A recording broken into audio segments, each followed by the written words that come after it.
Grizzlies' depth on display in January. Memphis is showing it has enough depth to withstand injuries. Hey everyone, welcome back to the channel. Today, we're diving into the Memphis Grizzlies' performance in January and how they've been thriving despite the absence of their star player, Ja Morant. We'll look at how Memphis' depth has been on full display and which players have been stepping up to keep the team competitive in the West. Let's break it down. So, we all know Ja Morant is the engine that drives the Memphis Grizzlies, but what happens when he's not in the lineup? Well, so far this season, we've seen the team manage to stay afloat even when their superstar is sidelined. Since the start of January, Memphis has gone 8-4 with a solid .667 winning percentage. Now here's the kicker.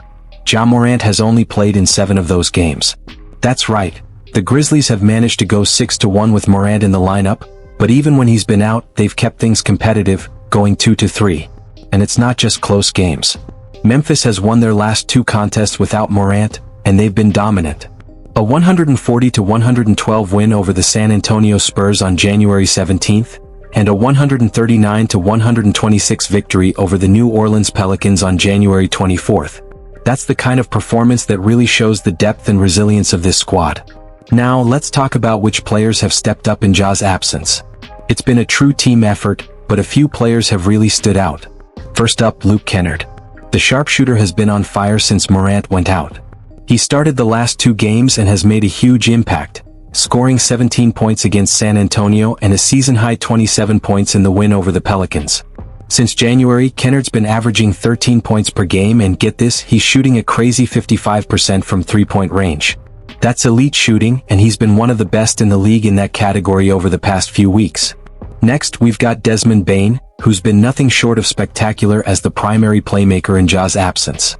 With Morant out, Bane has embraced the role of offensive initiator. He recorded 14 assists in both wins over the Spurs and Pelicans, showing his playmaking skills are on point. Bane is averaging 5.5 assists per game this season, but when you look at just the games from January, that number jumps to 7.1 assists per game. On top of that, he's still scoring at a high level, putting up 21.1 points per game this month.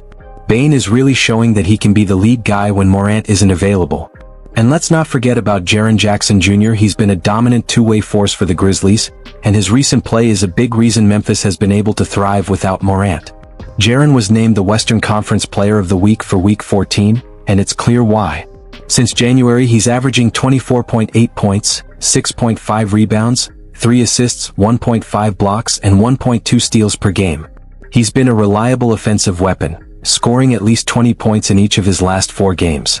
This is shaping up to be a career-best season for Jackson, and his play has helped Memphis stay in the hunt even without their superstar point guard.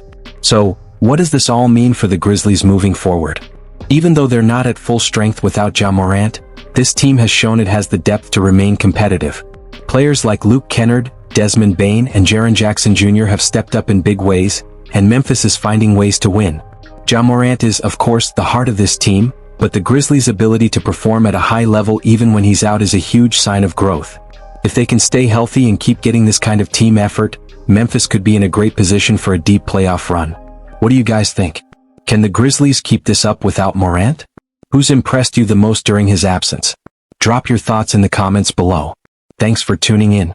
Don't forget to like, subscribe, and hit that bell for more NBA analysis. I'll see you next time.